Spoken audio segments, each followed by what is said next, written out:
بود شیری به بیشه خفته، موشک کرد خوابش آشفته. اونقدر دوری شیر بازی کرد، در سر و دوشش اسب تازی کرد.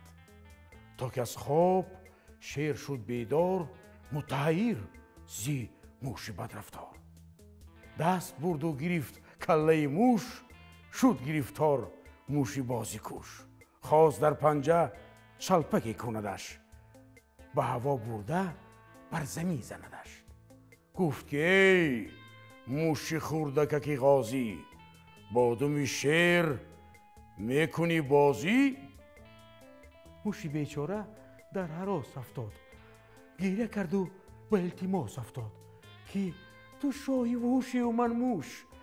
موش هیچ از پیشی شاهی وحوش. شیر باید به شیر پنجه زند، گربه باید به موش رنجه کند. تو بزرگی و من خطاکارم، از تو امید مغفرت دارم. شیر را رحم دل شده پیدا، پنجه بگشاد و موش کرد رها. اتفاقا پس از 2 روز دیگر شیر را آمد یک بلا به سر. از پس صید گرگ یک صیاد در همون جایگاه دام نهاد. در همان دام پای شیر افتاد. شیر را شد بلند وای و داد.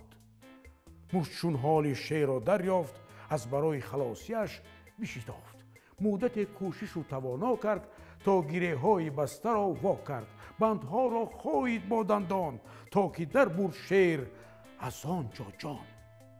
این حکایت که خوشتر از قند است، خاصه چند نقطه از پند است. اول گرنه قوی بازو، با قوی طرز خود ستیزه مجو. ثانیاً عفو از خطا خوب است، از بزرگان گذشت مطلوب است. سیومین با سپاس باید بود، شخصی نیکی شناس باید بود.